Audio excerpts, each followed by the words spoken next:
si vous ne le faites pas. Si vous ne savez pas qui vous devriez être, choisissez quelque chose qui serait un accomplissement, même arbitrairement. Peut-être avez-vous trop de choix et ne savez pas ce qui vous intéresse. Commencez quelque part, visez quelque chose et faites-le.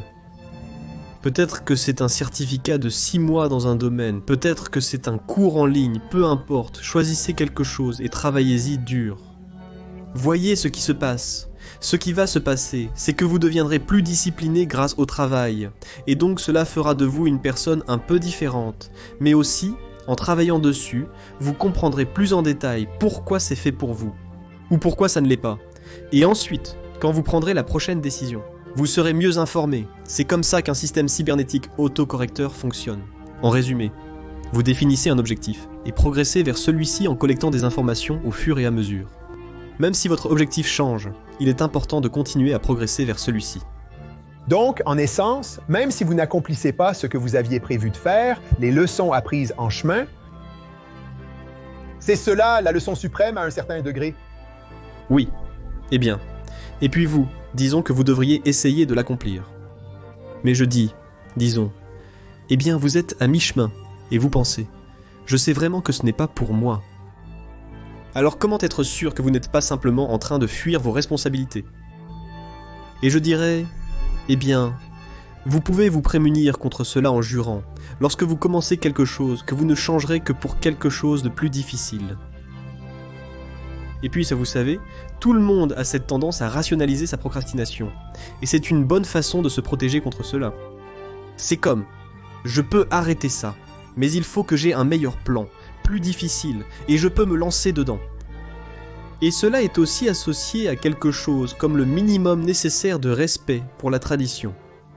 Si vous choisissez un objectif, ce sera un objectif qui est une institution sociale d'une certaine sorte.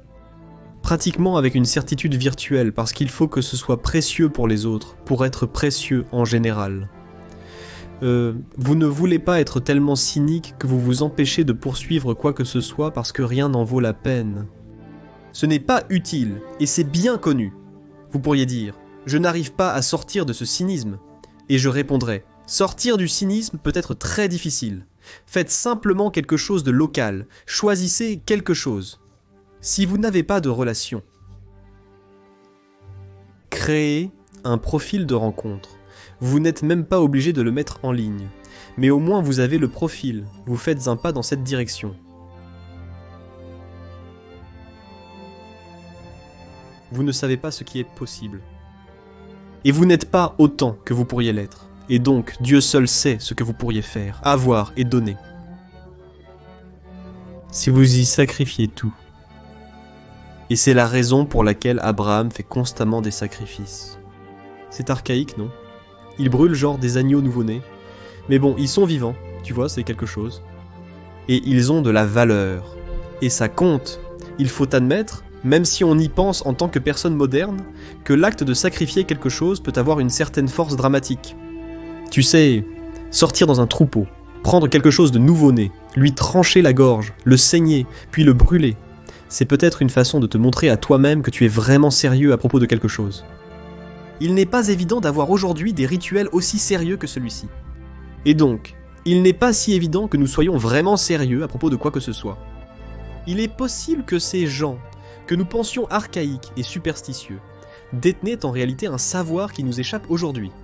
Nous ne devrions peut-être pas les juger si hâtivement. Et certainement, dans les récits abrahamiques, l'une des choses qui maintient l'alliance d'Abraham avec Dieu est sa volonté constante de se sacrifier. Et donc, cette question du sacrifice est tellement importante, parce que vous n'êtes pas engagé envers quelque chose à moins d'être prêt à vous sacrifier pour cela. L'engagement et le sacrifice sont identiques. Et je pense que c'est presque miraculeux que ces concepts soient intégrés dans ce récit, au niveau de l'action dramatique, vous savez, au lieu d'une explication abstraite. Les gens mettent cela en scène, et la conception fondamentale est si profonde que c'est vraiment impressionnant. C'est à couper le souffle, vraiment, quand on comprend quel message essaie d'être transmis. Vous devez faire des sacrifices. Et que devez-vous sacrifier? Vous devez sacrifier ce qui vous est le plus précieux actuellement, et qui vous empêche d'avancer. C'est certainement le pire en vous, et seul Dieu sait ce que c'est. C'est certainement cela. Et Dieu seul sait combien vous êtes attaché à ce qu'il y a de pire en vous. Alors, vous passez d'un présent insoutenable à un avenir idyllique. Vous n'avez pas le choix. Vous devez vivre dans ce genre de structure. C'est votre maison, une autre perspective. Et si vous voulez mettre de l'ordre dans votre maison, et si vous voulez qu'elle soit un endroit où vous pouvez vivre correctement, alors vous devez planifier un avenir parfait. Je me demande ce que cela signifie. Cela veut dire que c'est bon pour vous, n'est-ce pas? Et l'une des choses que, en clinique et en consultation, j'essaye constamment de comprendre ce qui serait bénéfique pour mes clients. Mais nous allons plus loin. Nous réfléchissons à comment organiser cela pour que ce soit vraiment bon pour vous, et que toutes les conséquences de secondaires soient aussi bénéfiques pour les autres. Et donc, parce que les gens sont souvent aussi timides à l'idée d'obtenir quelque chose de bon pour eux-mêmes, parce qu'ils pensent que c'est égoïste ou qu'ils ne le méritent pas, alors nous organisons les choses de façon à ce qu'il soit clair que cela ne nuira pas à la structure de l'univers, pour que vous ayez ce dont vous avez besoin, et que vous le fassiez d'une manière qui profite aux autres. Il n'y a aucun inconvénient à cela. Et donc, c'est d'accord. C'est d'accord si vous tendez la main et que vous prenez cela. Et l'une des choses intéressantes à propos des histoires bibliques, des histoires abrahamiques aussi, c'est que Dieu ne semble pas vraiment s'opposer à la réussite des personnes qu'il a choisies. Vous savez, ce qui leur arrive au fur et à mesure qu'ils progressent dans leur voyage, c'est qu'ils obtiennent de plus grands troupeaux, ils acquièrent plus d'autorité, et leur vie devient plus abondante. C'est ce qui se passe. Dieu ne semble pas être avare dans l'Ancien Testament. C'est comme si vous faites des efforts, que vous acceptez l'alliance et que vous faites les sacrifices, alors vous pouvez réussir, et peut-être même réussir au-delà de vos rêves les plus fous. Et cela semble en fait convenir à Dieu. Et c'est plutôt cool, étant donné que la notion générale du Dieu de l'Ancien Testament, c'est qu'il ne fait que lancer des malédictions et la mort partout où il passe. Et je veux dire, il n'en manque certainement pas. Encore une fois, c'est une excellente nouvelle, et vous n'avez pas besoin d'être parfait pour que cela se produise. Et puis l'autre chose, c'est la question d'aller vers l'inconnu. C'est comme, si vous quittez votre pays, vos proches et la maison de votre père, et que vous partez vers une terre vers laquelle votre intuition vous guide, vous allez subir ces transformations radicales. C'est aussi une transformation sacrificielle, parce que vous avancez franchement et volontairement dans le chaos, n'est-ce pas? Et c'est la même chose que le combat contre le dragon. C'est l'histoire du héros, et ce qui va se passer là-bas, c'est que vous allez vous transformer vous-même. Ainsi, l'appel à un idéal est aussi l'appel à une suite de morts et de renaissances qui vous rapprochent de plus en plus de cet idéal. Si vous êtes plein de ressentiment à propos de quelque chose, tout d'abord, vous devriez remarquer, je suis plein de ressentiment. Et c'est un peu humiliant, parce que personne n'est fier d'être plein de ressentiment. C'est une émotion honteuse. Alors pourquoi êtes-vous plein de ressentiment? Il n'y a que 2 raisons, d'après ce que j'ai pu constater. La première, c'est que vous vous laissez exploiter, ou bien vous êtes exploité. Parfois, ce n'est pas vous qui vous laissez faire. Parfois, vous êtes un enfant abusé par son oncle. Ce n'est pas vous qui le permettez. Vous ne pouvez rien y faire.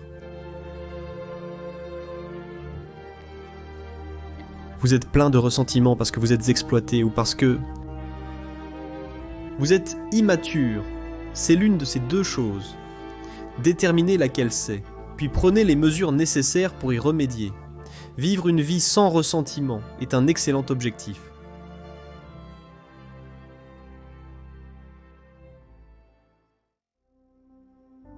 Les gens sont souvent pleins de ressentiment s'ils voient qu'une responsabilité a été abandonnée. Pourquoi cette personne ne fait-elle pas son travail? C'est comme, hey mec, interviens sur ton lieu de travail, dans ta famille. Tu sais? Et tu te dis que tu ne devrais pas avoir à faire ce travail supplémentaire. Tu ne devrais pas être un esclave ni te laisser tyranniser. Mais si quelque chose t'agace parce que la responsabilité n'est pas assumée, c'est une excellente occasion pour toi. Et ça, je ne pense pas qu'on l'enseigne bien aux jeunes. Et l'une des choses, tu t'en souviens peut-être, qui était si frappante lors de la tournée, c'est que j'ai soutenu assez régulièrement que la plupart des gens trouvent le sens qui les soutient à travers les vicissitudes de la vie, non pas dans le bonheur, mais dans la responsabilité. Cela arrêtait tout le monde et rendait le théâtre silencieux. C'était comme si personne n'avait jamais pensé à ce lien. Peut-être souhaites-tu éviter d'assumer la responsabilité, ce qui est compréhensible. Tu le comprends, mais tu le caches, comme Abraham. Selon la Bible, Abraham reste dans la tente de son père jusqu'à ses 80 ans. Et puis Dieu en a marre et lui dit de sortir d'ici et de grandir. Et tout ce qu'il rencontre est catastrophique. Il rencontre la tyrannie. Les Égyptiens complotent pour voler sa femme. Il fait face à la famine et à la guerre. C'est ce à quoi tu es confronté dans le monde. Tu te demandes qui voudrait cette responsabilité. En réalité, il s'avère que tu la veux. Rien ne vaut la responsabilité. Je le dis avec prudence. Je pense que... C'est difficile à dire, la responsabilité, et j'ai été submergé par ma responsabilité apparente. Mais je pense que ça m'a aussi maintenu en vie, et je le dis littéralement. Et donc... Peux-tu détailler un peu plus tes moments les plus difficiles de ces 2 dernières années? Ce sentiment que tu éprouvais à ces moments-là, peux-tu le décrire davantage? L'année dernière, j'ai souvent pensé qu'il aurait été plus facile d'être mort. C'est constant.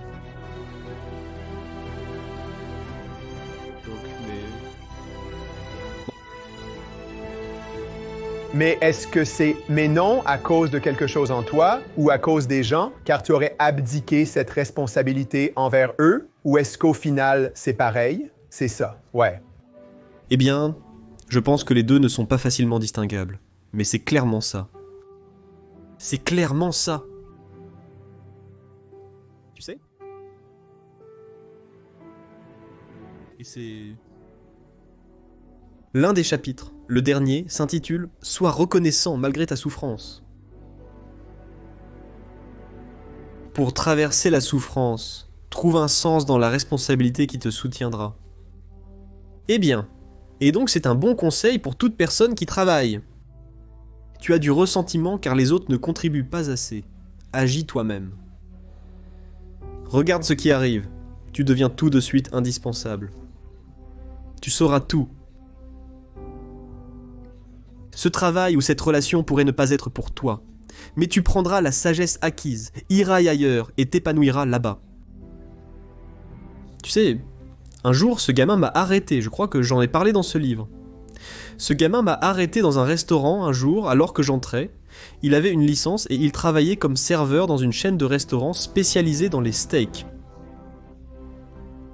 Il m'a arrêté et dit « Tu sais, il y a environ 6 mois, je regardais une de tes conférences et j'ai décidé d'arrêter d'être plein de ressentiment à propos de mon travail. Il était plein de ressentiment car malgré son diplôme universitaire, il travaillait comme serveur. Je n'ai rien contre les serveurs, tu sais. Un serveur peut rendre ta soirée exceptionnelle. Tu sais? Hurrah. Il a dit « Eh bien, j'ai décidé de commencer à faire des efforts dans mon travail. Vraiment essayer, comme si ça en valait la peine. » Il a dit qu'il a eu 3 promotions en 6 mois, comme s'il montait en flèche dans la hiérarchie du pouvoir. Eh bien, ce n'est pas du pouvoir, c'est de la compétence, si c'est bien géré. Tu sais, et les endroits sont pleins d'opportunités.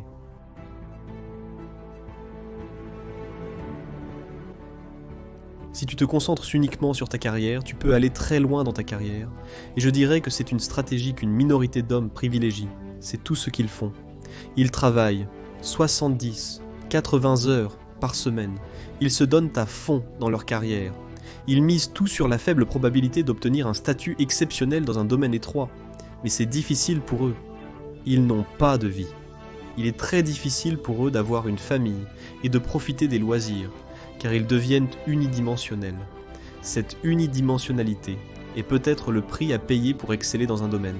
Parce que si tu veux être quelque chose comme un mathématicien de génie, et que tu veux faire ça, ou un scientifique par exemple, c'est comme si tu étais dans ton laboratoire, tu es dans ton laboratoire tout le temps.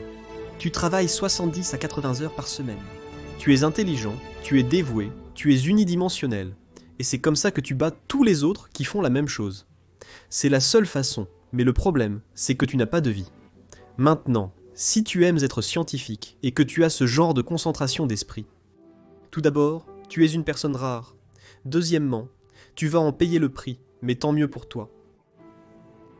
Mais c'est un pari risqué de faire ça. Tu sacrifies beaucoup pour ça, tu sais. Et je dirais que la plupart du temps, si tu parles d'avoir une vie saine, ce n'est pas ce que tu fais. Tu t'éparpilles davantage. Donc tu sais, tu as une famille. Tu as des choses que tu fais en dehors du travail qui ont du sens pour toi et qui sont utiles. Tu as un réseau d'amis. Eh bien, c'est 3 ou 4 choses suffisamment largement à te garder bien orienté. Et puis si l'une de ces choses s'effondre, tu sais, tout ne s'écroule pas. Maintenant, le prix que tu paies pour ça, c'est que plus tu t'efforces d'optimiser cet équilibre, moins tu as de chances d'être fantastiquement réussi dans l'un d'entre eux. Mais tu pourrais avoir, tu sais, si tu considères ta vie dans son ensemble, cela pourrait être une stratégie gagnante. L'une des choses que Carl Jung a dites, et j'aime vraiment ça, c'est qu'il pensait que les hommes recherchaient la perfection et que les femmes recherchaient la complétude, donc ils sont différents. Au sommet de la hiérarchie des valeurs, quelque chose diffère. Donc, la perfection, ce serait tout miser sur une seule chose et chercher un succès radical. Ce n'est pas que tous les hommes font ça, parce que ce n'est pas le cas, mais on parle des extrêmes, au moins en ce qui concerne les hommes qui font ça. L'idée de complétude, c'est plutôt comme, eh bien, je veux, c'est comme si je voulais qu'une chose dans ma vie soit à 150%. Ou je veux que 5 choses dans ma vie soient à 80%. Eh bien, il y a beaucoup plus de richesse dans une vie où vous avez 5 choses qui fonctionnent à 80%, mais vous n'en faites aucune à 150%. J'en suis convaincu, ayant observé le parcours professionnel de nombreux hommes et femmes sur une longue période. Et l'une des choses, il y a beaucoup de choses qui produisent cela, mais l'une des choses que j'ai remarqué, c'est que la plupart du temps, les femmes dans la trentaine abandonnent les carrières unidimensionnelles. Elles ne les feront pas. Elles ne feront pas les 80 heures par semaine qu'elles devraient faire pour dominer ce domaine particulier. Et ce n'est pas la raison pour laquelle elles ne le feront pas. C'est parce qu'elles décident que ça n'en vaut pas la peine. Et c'est compréhensible. Parce que pourquoi cela vaudrait-il la peine ? Il faut se poser la question. C'est comme, bon, tu veux être un scientifique exceptionnel. D'accord, vraiment, c'est ce que tu veux. Parce que ça veut dire que c'est ce que tu fais. Parce que tu es en compétition avec d'autres personnes, tu sais, elles sont intelligentes, elles travaillent dur. Pour atteindre le sommet, tu dois être plus intelligent et travailler plus dur que les autres, ce qui signifie de longues heures de labeur. En somme, cela implique de travailler avec diligence, mais c'est aussi une question d'addition. Si je suis intelligent et travailleur et que je peux fournir 70 heures par semaine alors que toi tu en fais 30, en 2 ans j'aurai tellement d'avance sur toi que tu ne pourras jamais me rattraper.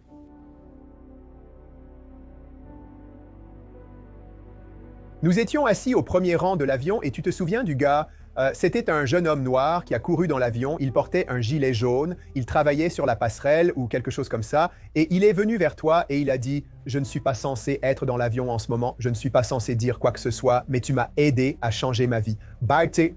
Grâce à toi, j'ai obtenu ce travail. » Ce dont je me souviens le plus, c'est son immense sourire, mais pas parce que tu lui avais dit d'y aller et d'être heureux. C'est parce que tu lui as dit d'y aller et de réparer des choses. Et je pense que c'est exactement ce dont tu parles en ce moment. Ces expériences sont tellement essentielles à la vie. C'est tellement remarquable de vivre ça. Et c'est quelque chose que j'ai eu. J'ai été immensément privilégié de pouvoir en faire constamment l'expérience, même s'il y a aussi quelque chose là-dedans d'extrêmement douloureux. Vous savez, l'ampleur de cette joie est en quelque sorte proportionnelle aux obstacles qu'elle a dû surmonter pour pouvoir se manifester, vous savez. Et une des choses que je suis sûr que vous avez remarqué lors de la tournée, et je ne sais pas comment cela vous a affecté, c'est la profondeur de la soif d'encouragement qui existe partout, autant que je puisse en juger. Et tout le monde veut être apprécié lorsqu'il donne le meilleur de lui-même. C'est pourquoi l'attaque actuelle contre le mérite est incroyablement brutale, parce qu'elle va priver tout le monde du droit d'être apprécié pour avoir donné le meilleur de soi-même. Quand est-ce que le meilleur devient votre ennemi ? C'est simple, c'est quand vous fuyez devant lui.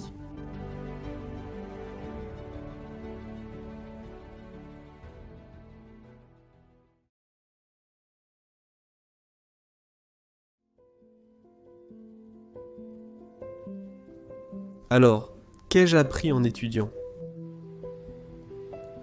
En étudiant la terrible situation qui prévalait au milieu des années 80, lorsque les soviétiques et l'Occident avaient des dizaines de milliers de bombes à hydrogène pointées les uns sur les autres, prêtes à être lancées à tout moment. Pourquoi est-ce arrivé ? Qu'en ai-je retenu ? C'était simple. La raison pour laquelle cela ? La raison pour laquelle cette situation existait, c'est parce que je n'étais pas assez bon. Je n'étais pas assez bon.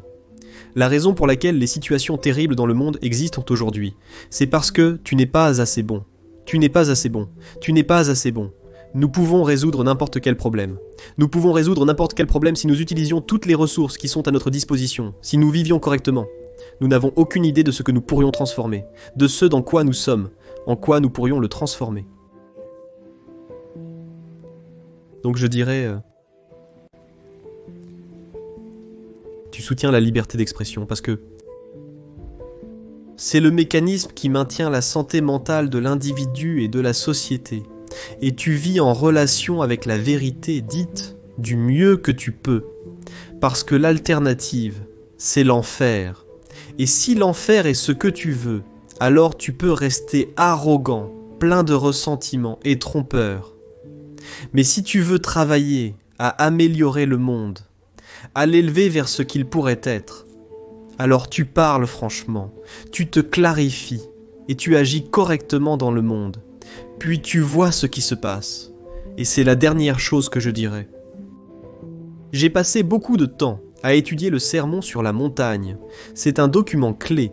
C'est en quelque sorte le commentaire du Christ sur les 10 commandements. La question est la suivante. Si tu codifies les règles selon lesquelles une société pourrait fonctionner, y a-t-il quelque chose dans la structure de ces règles qui s'élève au-dessus d'elles, qui agit comme le principe fondamental dont elles découlent toutes ? C'est la question ultime de l'éthique humaine. Quel est le principe le plus élevé ? Et la réponse qui est donnée dans le Sermon sur la montagne est assez simple. Vise le bien le plus élevé que tu puisses concevoir, quel qu'il soit, que tu puisses imaginer. Cela sert de Dieu pour toi, à toutes fins utiles. Après t'être aligné sur ce bien, dis la vérité et vois ce qui se passe. C'est l'acte de foi. L'acte de foi, c'est croire que ce que révèle la vérité est le meilleur des mondes possibles, peu importe comment cela te paraît maintenant. C'est une supposition, n'est-ce pas ? C'est quelque chose sur lequel tu mises. Eh bien, qu'en penses-tu ?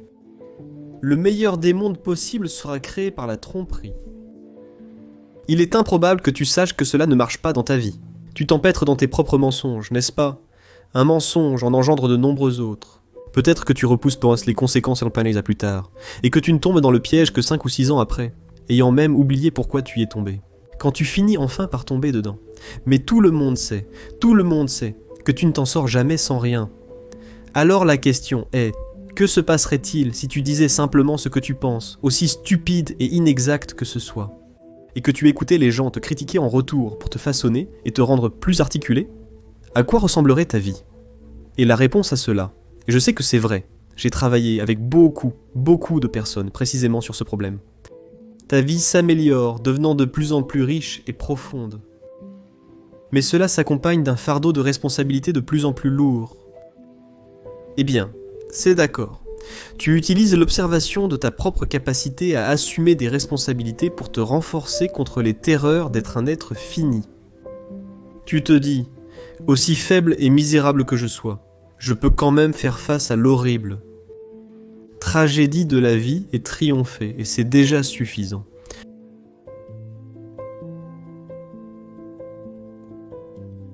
Nous devons préserver l'idée que l'individu a une responsabilité infinie quant à l'orientation de l'existence, et nous savons que tu sais parfaitement que tu vis en relation avec ta propre conscience. Et lorsque tu violes l'ordre moral qui fait partie intégrante de ton âme, tu as honte, tu te caches, tu deviens amer, puis tu te mets en colère, tu ne peux plus regarder les autres en face, tu ne peux même plus te regarder dans le miroir. Et tu sais parfaitement que c'est vrai, même si tu ne sais pas quoi faire à ce sujet ou comment t'en sortir. Un ordre moral est inscrit dans l'humanité.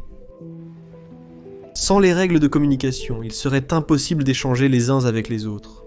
Il n'y aurait rien que nous voudrions ou attendrions les uns des autres. Vous savez, l'une des choses que j'ai comprises, c'est que nous sommes tous consternés lorsque nous rencontrons une autre personne qui n'est pas encore le Rédempteur. Toutes les personnes que vous rencontrez, vous êtes insatisfaits parce qu'elles ne sont pas ce qu'elles pourraient être, et vous diffusez ce message à tout le monde, tout le temps. Tu n'es pas ce que tu pourrais être. Tu n'es pas ce que tu pourrais être. Tu n'es pas ce que tu pourrais être. Je ne suis pas ce que je pourrais être. Et nous nous faisons tous face avec nos démonstrations émotionnelles, suppliant les uns les autres de devenir ce que nous pourrions devenir. Et tout le monde le sait. Mais nous ne le faisons pas. Et ce n'est pas étonnant.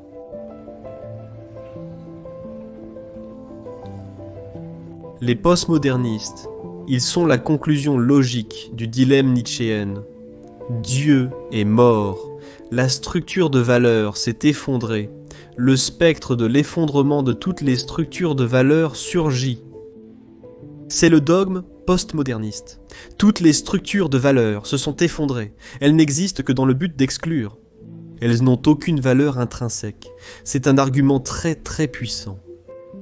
C'est pourquoi cela domine les universités. Cela, et le fait que ça permet aux gens de se dispenser de leurs responsabilités morales, ce qui n'est jamais abordé par les postmodernistes. Mais il faut rendre à César ce qui lui revient. Quel est le problème avec le postmodernisme ? Eh bien, si toutes les structures de valeurs se sont effondrées, alors il n'y a rien à faire.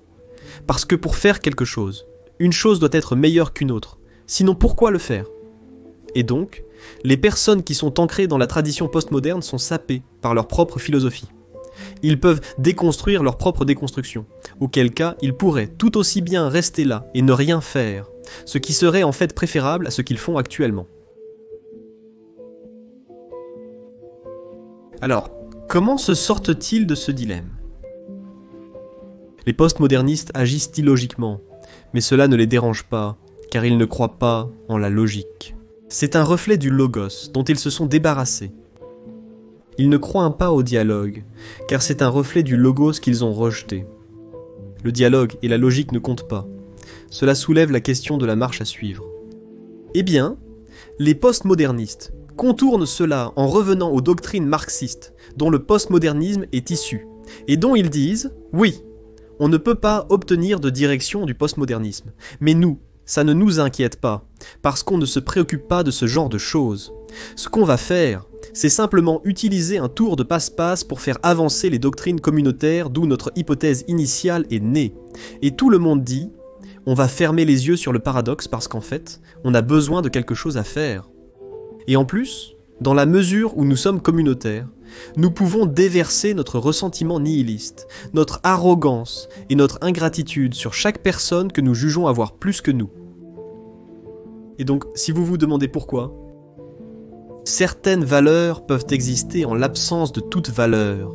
Il suffit de comprendre que les personnes désespérées et chaotiques seront toujours en colère et destructrices, et elles peuvent parfaitement manifester cela avec le masque moral qui dit « Eh bien, je ne veux pas vraiment ce que tu as, c'est juste que tu as un peu plus que moi. » Je parle au nom de ces personnes qui ont encore moins.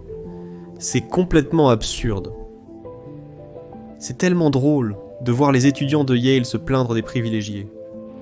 Ils font partie du 10e du centième de % des personnes qui ont vécu dans toute l'histoire de la planète, sans parler seulement des gens qui vivent actuellement sur Terre. Ce sont des patriarches dominateurs en formation, n'est-ce pas ? Ce sont de jeunes représentants du patriarcat, et tout ce qu'ils font, c'est se plaindre de cette minuscule fraction infinitésimale de personnes qui ont un tout petit peu plus qu'eux maintenant. C'est révoltant, et leurs professeurs sont des idiots. Ils leur tapotent le dos, et les envoient dans le monde pour faire ça au lieu de leur apprendre à vivre.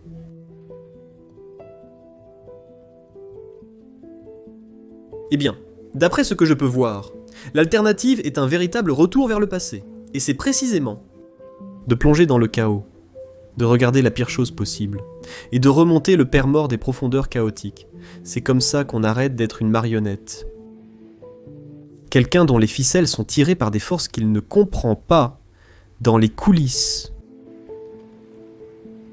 Tu découvres ce qu'il y a de grand dans ta culture, cette chose qui nous a fourni tout ce que nous voyons dans cette pièce, cette chaleur incroyable que nous ressentons alors qu'il fait -30 dehors, le fait que l'électricité fonctionne, que les ressources informatiques marchent, et que nous pouvons tous être assis ici, paisiblement, sans que personne n'ait faim.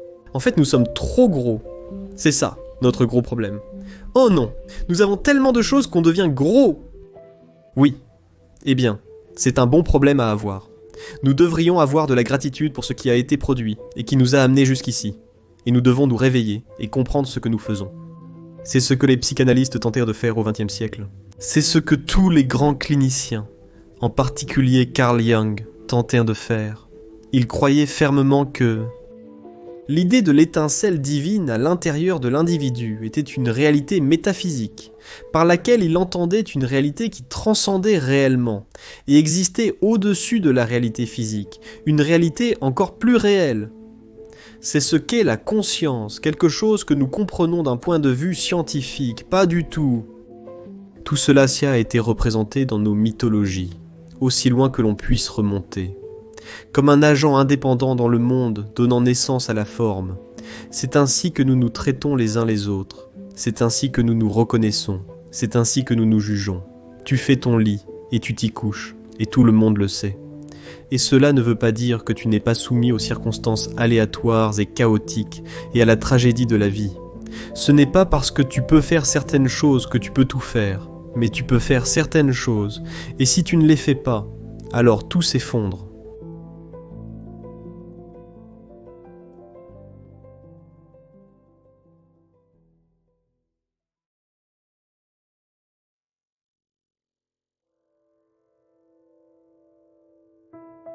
Oui, eh bien, nous ne sommes pas des animaux dans un zoo. Nous ne sommes pas des chameaux dans un zoo. Nous ne sommes pas des herbivores. Tu sais, et ce n'est pas parce qu'on a assez de paille qu'on va perdre notre incroyable capacité de création destructrice. Et nous ne savons pas comment le canaliser. Tu sais, et j'ai essayé, je suppose, d'une certaine manière, de répondre à ce désir d'appel à l'aventure avec ce que j'écris et avec mes conférences, et d'utiliser la responsabilité dans ce domaine moral. Comme un combat d'une intensité suffisante pour engager les jeunes, en particulier de la bonne manière. C'est comme, reprends-toi en main, vois à quel point c'est difficile, vois ce que tu peux faire, rassemble-toi, arrête de faire les choses que tu sais être mauvaises, et vois ce qui se passe, reprends-toi en main. Et il y a eu une réponse incroyable à cela, et je pense que c'est anodin en un certain sens, ou aussi inoffensif que ce genre de choses puisse l'être, parce que c'est ciblé, c'est comme « change-toi toi-même ». Laisse les autres tranquilles, si tu souhaites les influencer, fais-le par l'exemple. Tu sais, ils ne sont pas à toi, ce ne sont pas eux le problème. Tu as déjà assez de problèmes avec toi-même, alors de quoi te plains-tu ? Avoir assez à manger est déjà bien. Personne ne veut mourir de faim, donc c'est difficile de lutter contre ça. Eh bien, je devrais être reconnaissant pour ça. Et oui, tu devrais, mais ce n'est pas suffisant. Et puis tu penses à d'où nous venons, nos ancêtres, tout ce contre quoi ils se sont battus. Et depuis l'époque où nous étions, tu sais, issus de nos ancêtres animaux, jusqu'à aujourd'hui, là où nous en sommes maintenant, peu importe pourquoi nous sommes faits. Ce n'est pas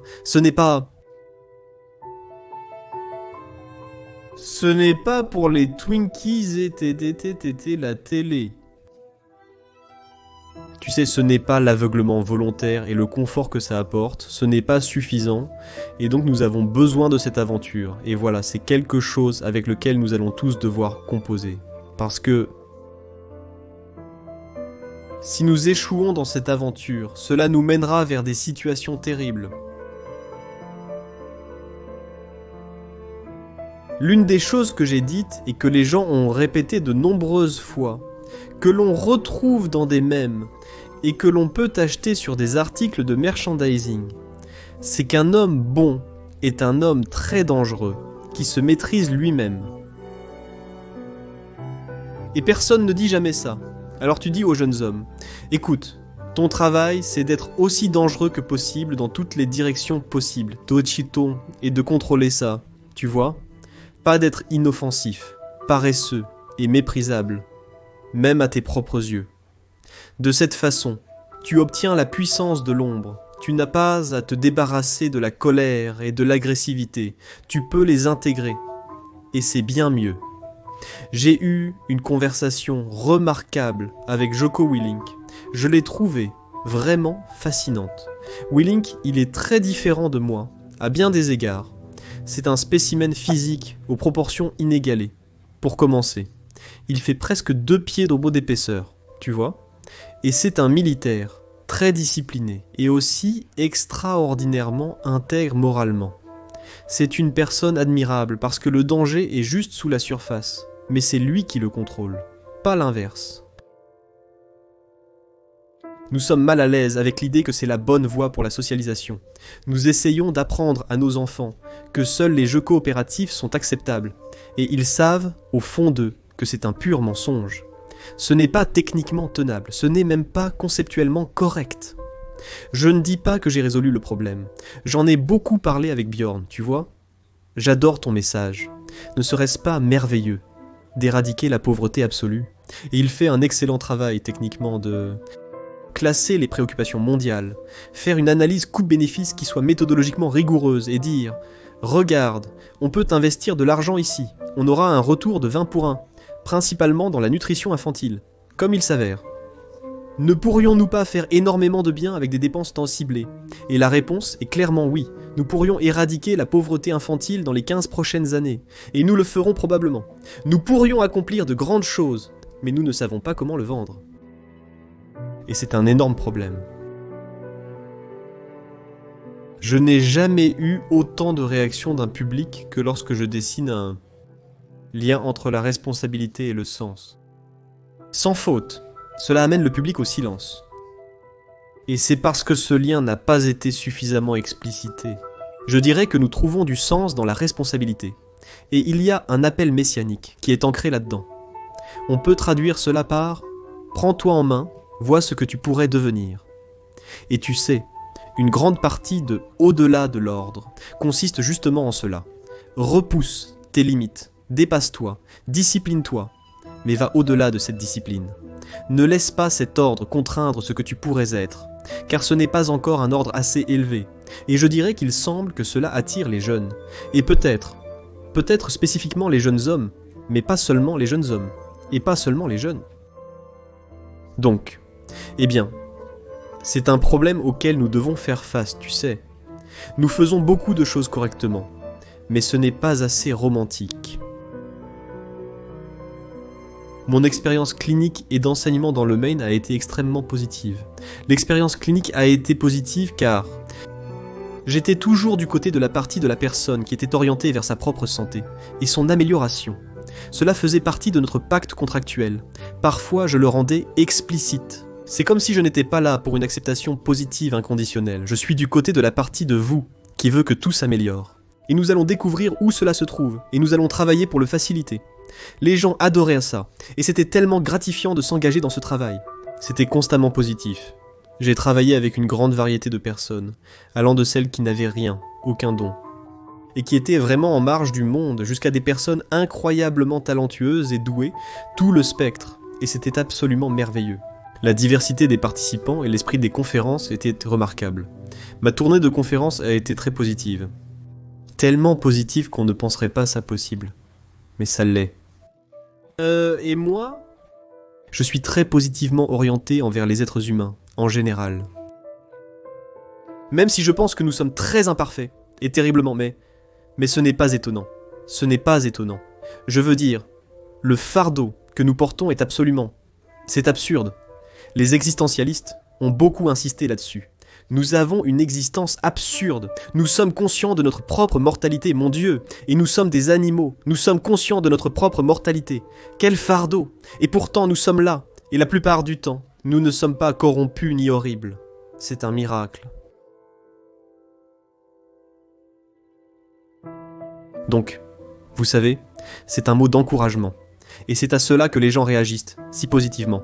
À une époque où tout le monde entend cette histoire selon laquelle l'activité humaine n'est qu'une lutte pour le pouvoir, que nous sommes fondamentalement une force destructrice et que nous devrions nous restreindre.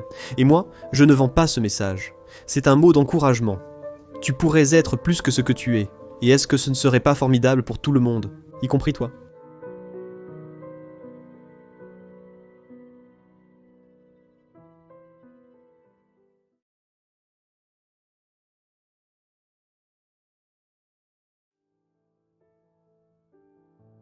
l'une des choses que Solzhenitsyn a dit à propos de l'hédonisme.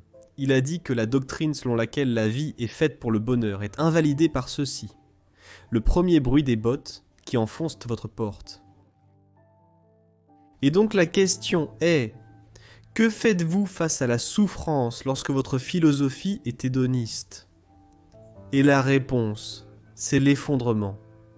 Et cela signifie que le bonheur, en tant que concept, est superficiel et faible.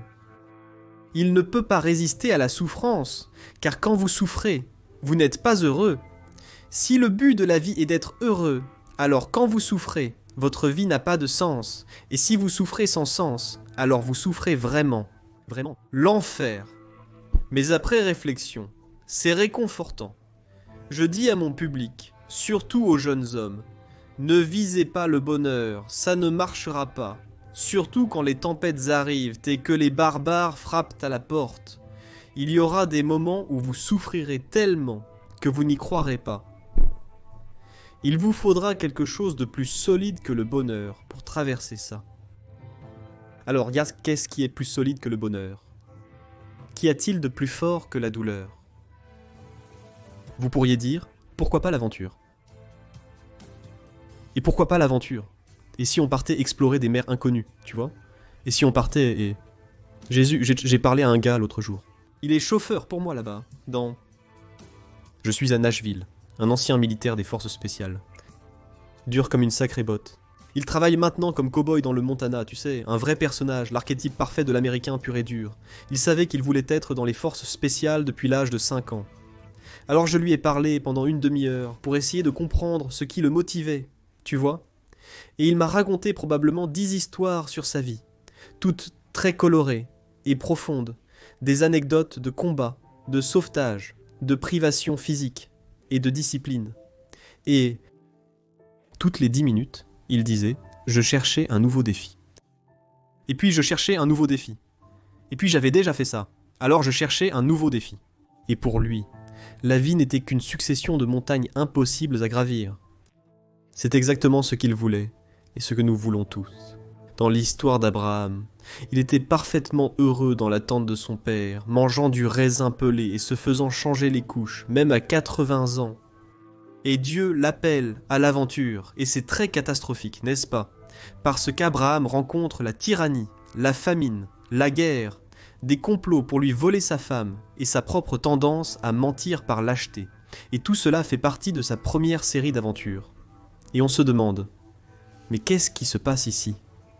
Ce n'est certainement pas le cas que Dieu l'a appelé pour être heureux. Et je pense que la bonne morale à tirer de cette histoire, c'est que Dieu, pour ainsi dire, nous a appelés à quelque chose de bien plus grand que le simple bonheur, tellement plus grand que le bonheur pâlit en comparaison. Il nous a appelés à l'aventure de notre vie, une aventure d'une intégrité morale suffisante pour justifier la souffrance, et ça c'est quelque chose. Et si vous dites ça aux gens, si vous leur faites savoir, eh bien ça les fait se lever et applaudir, parce qu'au fond de leur cœur, ils savent que c'est vrai.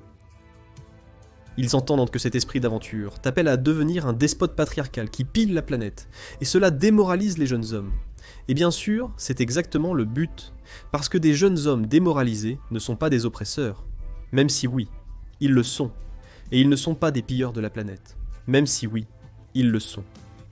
Donc, le bonheur, c'est juste. Le bonheur n'est qu'un effet secondaire de l'aventure morale, vous savez. Et si ça arrive, vous devriez être sacrément ravis. Mais comme objectif, c'est pour des narcissiques de 3 ans. Comme objectif. La marque de la véritable souveraineté, c'est la volonté de l'élite, disons des talentueux. Les productifs, les bénisses, les doués, de justifier la division inégale des talents, en servant à atténuer la souffrance catastrophique des dépossédés. Nietzsche a mis en garde contre ce droit. Il pensait que le christianisme dégénérerait en quelque sorte dans le cauchemar woke, dans lequel il a dégénéré, mais je pense qu'il n'a pas rendu au diable tout ce qui lui revenait. Et l'idée que le plus haut est le plus haut, parce qu'il sert volontairement le plus bas. C'est une idée redoutable, et je ne pense pas que ce soit une idée idéologique du tout. Je pense que c'est une idée qui enlève le paradoxe de l'existence humaine. Et donc, il y a cela. Mais il y a aussi une autre insistance, à la fois dans le judaïsme et le christianisme. Et je ne dis pas que c'est limité à ces doctrines. D'ailleurs, que la façon de faire face à la souffrance n'est pas de l'éviter ou de la contourner par un hédonisme superficiel, mais de l'affronter intensément, de front et volontairement, dans toute sa manifestation.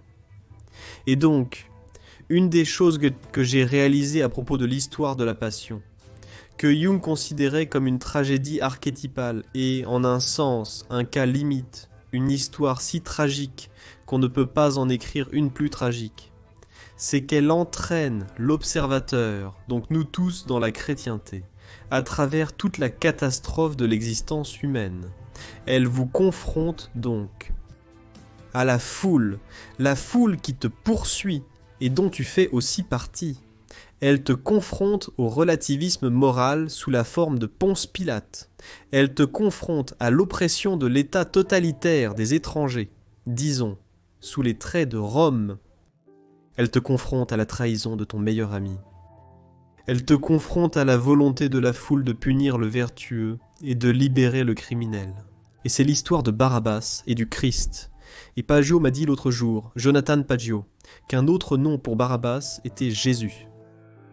Et que ce que la foule a fait, c'est choisir le révolutionnaire politique plutôt que le guide spirituel. Et c'est parfait. Puis cela te confronte à la réalité que nous faisons tous face à notre propre mortalité, et trop tôt, et au fait que parfois les innocents et les vertueux sont punis, et donc cela... Et puis bien sûr, il y a la mort horrible, tragique et torturante. Tout cela est signifié par l'image du crucifix. Et ce que nous nous faisons à nous-mêmes, même si nous ne le savons pas. Je parle surtout psychologiquement, bien que d'une certaine manière, théologiquement.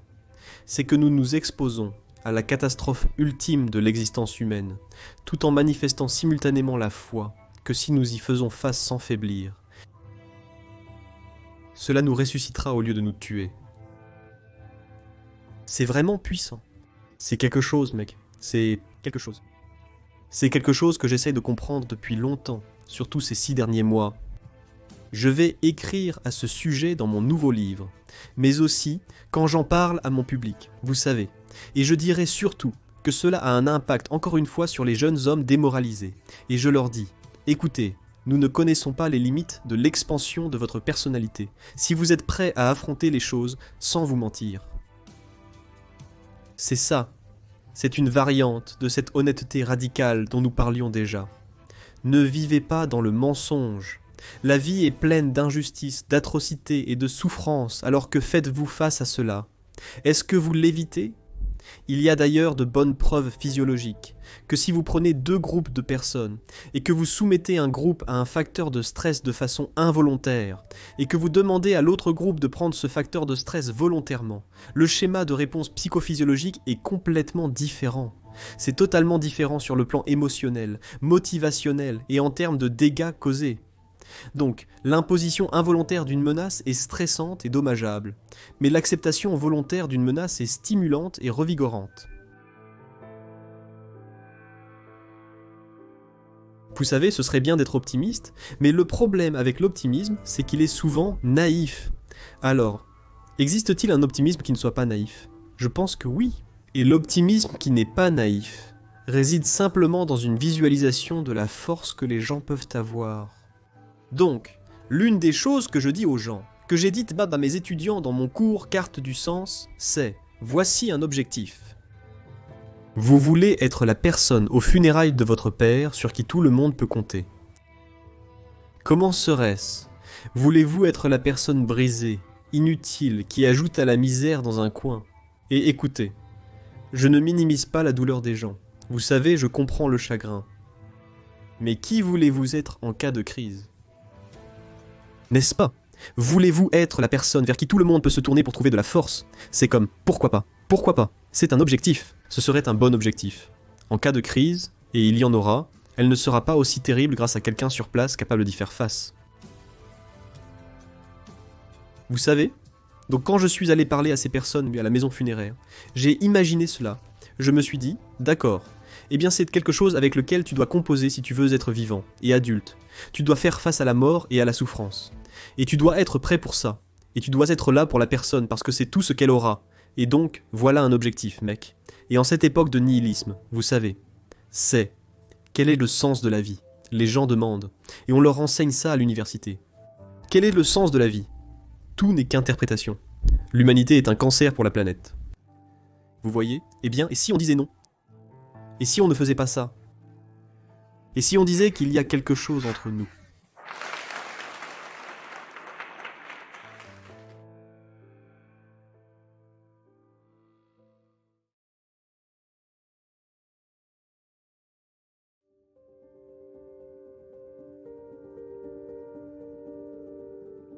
Les gens parlent de ça, du courage. Ils me parlent assez souvent de mon courage. Et ce n'est pas tout à fait juste. J'ai appris à craindre ce qu'il faut. Et je le pense vraiment. Je veux dire, j'ai vu à de nombreuses reprises dans ma pratique clinique et dans ma vie privée, quand j'avais les yeux ouverts, les conséquences de ne pas dire la vérité. C'est comme l'enfer dans lequel tu pourrais tomber en ouvrant la bouche. Exprimer une opinion impopulaire n'est rien comparé à l'enfer dans lequel tu t'envelopperas si tu perds le contrôle de ta propre langue. Et l'esprit. Et comme je l'ai dit dans ma pratique clinique, je n'ai jamais vu personne s'en tirer impunément. Pas une seule fois. Et donc tout ce que tu as dans une situation comme celle-là, c'est la vérité. Maintenant, tu sais, bien sûr, tu n'as que tes approximations de la vérité, mais c'est mieux que rien. Et donc, tu dois avoir peur de la bonne chose. Et tu devrais avoir peur de contaminer ton âme avec la tromperie. C'est de ça dont tu devrais avoir peur.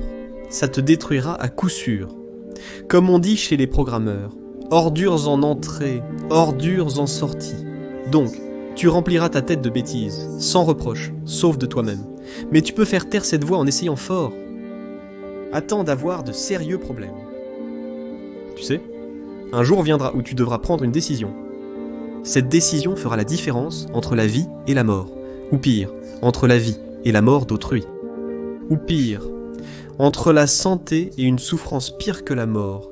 Et parce que tu t'es compromis à un tel point, tu ne pourras pas te fier à ton jugement et tu feras l'erreur que tu ne devrais pas faire. Et là, c'est fini pour toi. Et cela arrivera absolument. Donc, tu dis des contre-vérités volontairement à tes risques et périls les plus extrêmes, et tu évites les vérités désagréables dans lesquelles tu pourrais devoir plonger malgré tout leur désordre à tes risques et périls absolus, et à ceux de tous ceux qui t'entourent. Et donc, si tu vois cela, tu en as peur. C'est l'enfer, et l'enfer est pire que la mort. Je le dis en toute sincérité.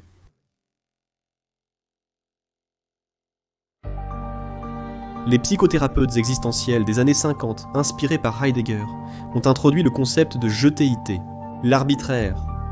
L'arbitraire de notre existence, te voilà, tu... L'origine ethnique et la race qui t'ont été attribuées ne sont pas de ton choix. Tu es à la fois la victime et le bénéficiaire de ce moment historique particulier. Tu sais, toi, tu es à la fois la victime et le bénéficiaire de toutes les atrocités et des merveilles du passé. Tu gères tes propres émotions. Tu fais face à la réalité de ce temps et de ce lieu précis, tout cela. Et il y a un sentiment de... Eh bien, il y a un sentiment de mortalité, bien sûr, qui est associé à la finitude et à la mortalité. Et on peut facilement dire, d'une certaine manière, que nous sommes tous profondément victimes de notre propre vulnérabilité et de la tragédie. Et je pense que c'est vrai. Mais alors la question est, quelle est la meilleure façon de gérer cela et d'y succomber ? Quand ma fille était jeune, elle était très malade, et l'une des choses que nous lui avons répétées, et pour laquelle je pense qu'elle a très bien réussi, à son crédit, c'est que souvent, elle était trop malade pour pouvoir aller à l'école, parce qu'elle ne pouvait pas se réveiller le matin, et qu'elle souffrait. Mais elle devait aller à l'école, et donc l'une des choses que nous lui avons dites était « N'utilise pas ta maladie comme excuse, d'accord ? Parce que tu es déjà en difficulté, ma fille. Tu sais, tu as tes problèmes, et ils sont sérieux. Mais si tu peux garder la distinction entre la partie de toi qui peut malgré tout, et la partie qui ne peut pas, à cause de ça, et ne pas brouiller cette distinction, alors c'est une chose de plus que tu as de ton côté pendant que tu essaies de traverser tout ça. Et à son crédit, elle a réussi à le faire, et de façon très pure, et cela a été d'une aide extraordinaire. C'était très difficile parfois. Après qu'elle ait eu sa hanche remplacée, Elle ne pouvait pas se déplacer très facilement, alors nous avons décidé de l'inscrire à un cours de moto, ce qui était plutôt terrifiant à faire, puisqu'elle venait tout juste de se faire remplacer la hanche, mais elle avait besoin d'un scooter pour se déplacer. Alors elle est allée avec sa mère à ce cours de moto. Et elle conduisait des motos, pas des scooters. À un moment, l'un des stagiaires a chuté de sa moto. C'était assez traumatisant, disons. Et elle s'est réveillée le lendemain, et avait trop peur pour retourner au cours. Alors nous avons dit, eh bien vous savez, c'est compréhensible. Monte dans la voiture et va au cours. Tu verras sur place si tu arrives à gérer. Et elle s'est levée du lit, elle y est allée, et elle a réussi. Et ensuite, elle a réussi le cours. Ensuite, avec son scooter, elle pouvait se déplacer en ville pendant les 2 années suivantes. C'était vraiment bien. Mais c'était très difficile de tracer cette limite, n'est-ce pas ? Parce que d'une certaine manière, elle avait été victime de cette maladie arbitraire.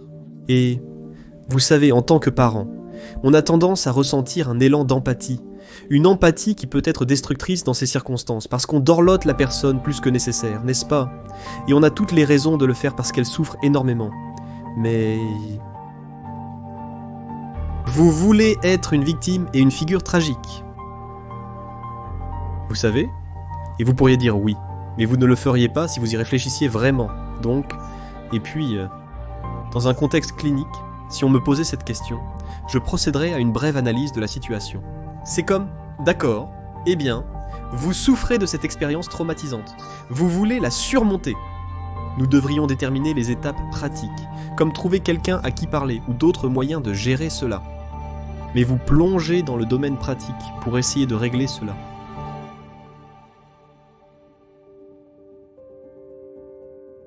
Pas de nostalgie pour la catastrophe. Je pense que c'est ce que cela signifie.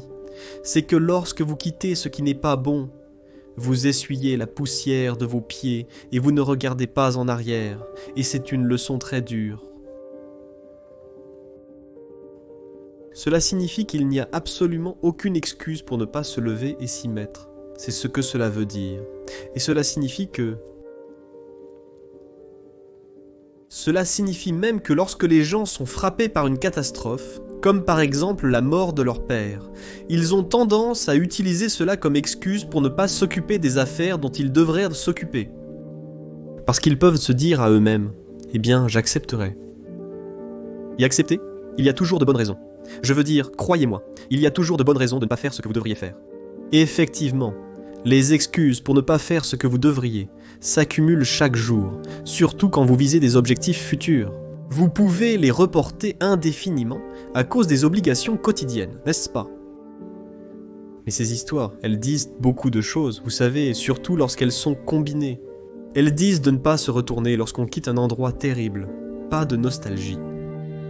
C'est laisser partir les parties mortes de soi-même. Si vous décidez de suivre le bien, aucune excuse n'est valable pour ne pas le faire, quelles que soient les circonstances. De plus, cela va encore plus loin dans les relations familiales. Vous ne pouvez même pas les laisser vous barrer la route. Et je pense que tout cela est vrai. Et je pense que j'ai vu pratiquement tout cela dans ma pratique clinique.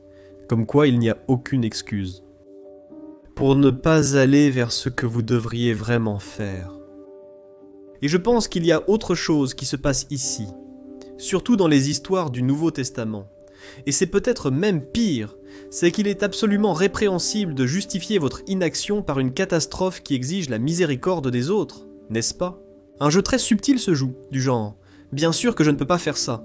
Regarde la chose terrible qui vient de m'arriver et dis « D'accord, je comprends. » Tu es absous de toute nécessité d'avancer à cause de ta catastrophe actuelle.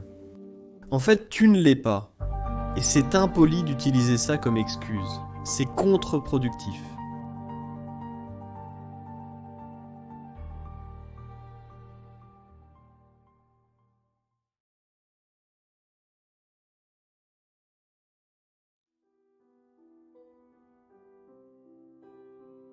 Eh bien, l'une des choses que je pense peut être vraiment utile, et c'est aussi une compétence qui te servira toute ta vie, c'est de commencer à utiliser un planning, comme un calendrier Gmail, et d'y programmer par exemple des plages d'études.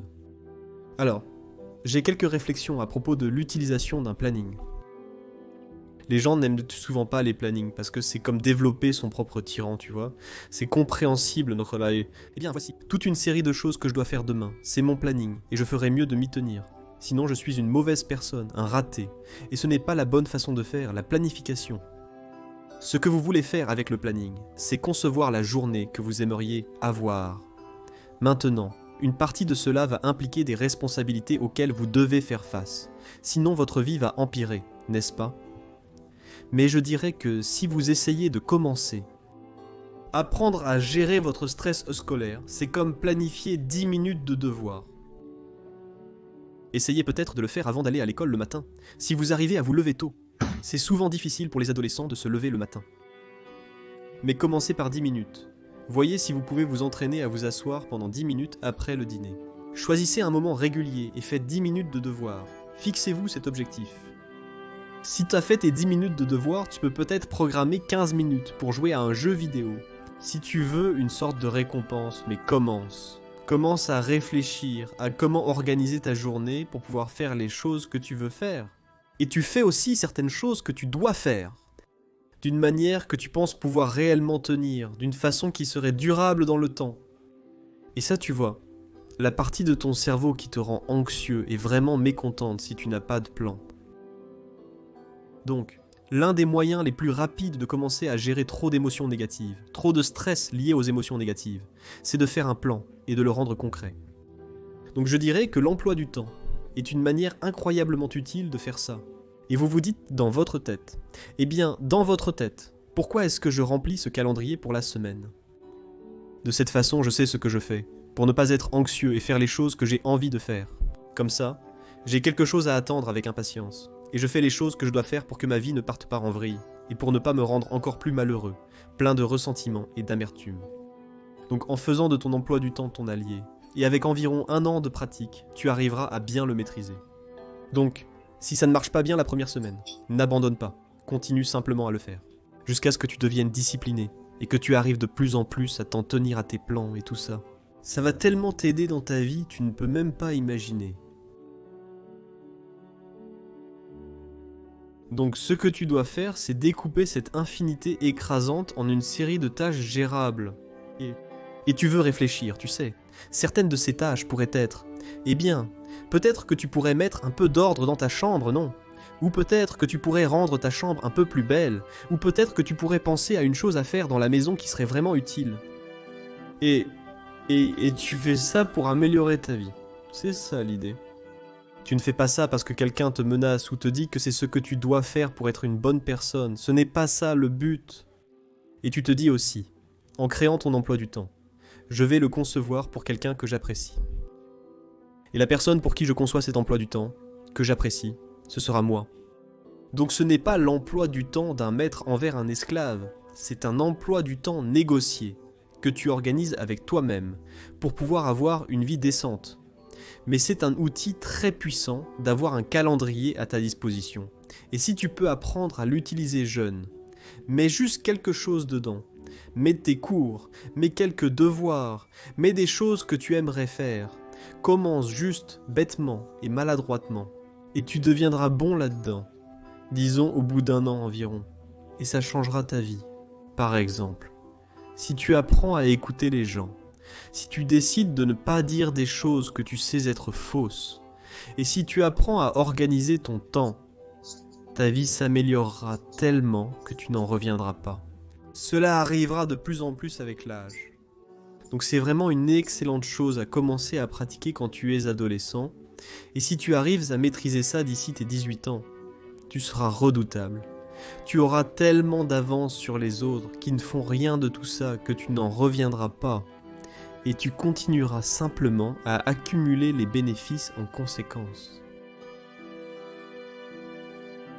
Eh bien, le fait est que l'une des choses, c'est que tu sais que tu vas devoir supporter les autres.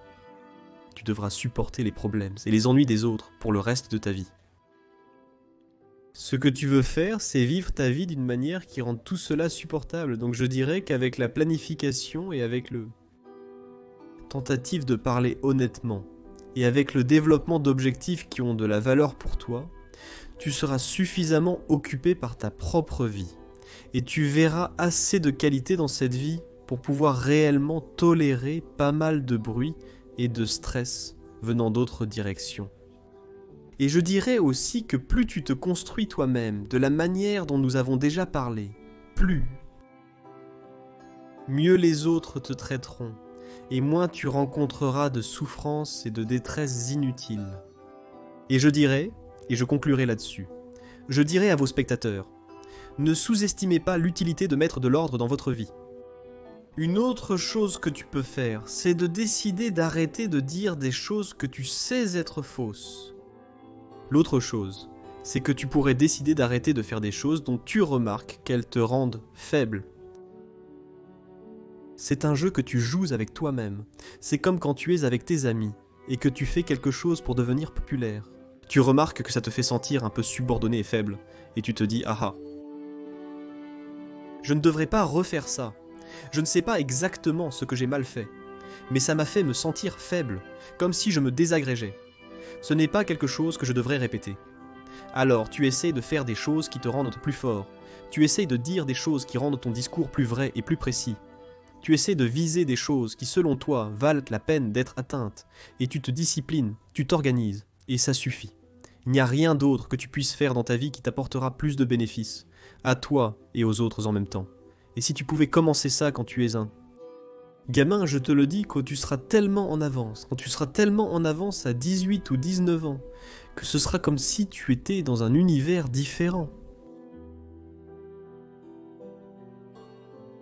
Pour que ta vie ait un sens positif, tu dois avoir identifié un objectif et tu dois travailler pour l'atteindre. Il y a une raison technique à cela. Et la raison technique, d'après ce que je comprends, c'est que le circuit qui produit le genre d'émotions positives que les gens aiment vraiment n'est activé que lorsque tu remarques que tu avances vers un objectif qui a de la valeur à tes yeux. Donc, si tu n'as pas d'objectif qui a de la valeur pour toi, tu ne peux pas ressentir d'émotions positives. Techniquement, c'est le système de récompense incitative et le circuit sous-jacent est dopaminergique. Quand ce circuit est activé, il fait partie du circuit exploratoire. Il te donne le sentiment d'être activement engagé dans quelque chose qui en vaut la peine. Tu as tendance à penser que l'émotion positive est produite par la récompense, mais il y a deux types d'émotions positives. L'une est la récompense associée à la satiété. C'est la récompense de consommation, celle que tu ressens quand tu as faim et que tu manges. Mais le problème avec le fait de manger quand tu as faim, c'est que ça détruit le cadre dans lequel tu opérais. N'est-ce pas ? Il est temps de manger, tu manges, et ensuite, ce cadre n'est plus pertinent, dont la récompense de consommation élimine le cadre de valeur, et ensuite tu te retrouves coincé avec la question « Qu'est-ce que tu vas faire ensuite ?» Et donc, la récompense de consommation a ses propres problèmes, mais la récompense incitative, c'est ce qui te fait avancer en permanence. Et la récompense incitative, parce qu'elle est dopaminergique, est aussi analgésique, littéralement analgésique, donc si tu as mal, tu prends des opiacés. Et ça va couper la douleur, mais c'est aussi le cas avec des stimulants psychomoteurs comme la cocaïne ou les amphétamines. Donc, c'est littéralement vrai que si tu es engagé dans quelque chose qui te passionne et que tu travailles vers un objectif, tu vas ressentir moins de douleur. Tu peux voir ça chez les athlètes. Tu sais, ils se casquent le pouce ou parfois même la cheville. Et ils continuent à jouer. Bien sûr, après, ils souffrent énormément. Mais le fait qu'ils soient tellement remplis d'enthousiasme, orientés vers un but, fait que, d'une certaine manière, les systèmes de la douleur sont désactivés. C'est intéressant. Parce que ça suggère, je pourrais te demander, à quel point es-tu heureux d'avoir fait un certain progrès ?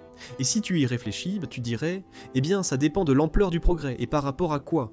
Donc, hypothétiquement, tu seras plus heureux si tu as fait pas mal de progrès vers un objectif vraiment important. Et là, tu dois réfléchir à ce que ça veut dire qu'un objectif soit vraiment important, parce que ce n'est pas évident. Maintenant, tu pourrais dire... Tu es dans ce cours et tu écoutes certaines informations. Et peut-être qu'il y a deux raisons à cela. Tu pourrais trouver l'information intéressante en soi, mais oublions ça un instant. Tu as besoin d'écouter l'information pour bien réussir les devoirs, pour bien réussir dans le cours. Tu dois bien réussir tes cours pour pouvoir terminer ton diplôme. Tu dois terminer ton diplôme pour trouver ta place dans le monde. Tu dois faire ça pour être stable financièrement et peut-être pouvoir fonder une famille et avoir une vie. Et tout ça fait partie du fait d'être une bonne personne, quelque chose comme ça. Donc, c'est une hiérarchie d'objectifs.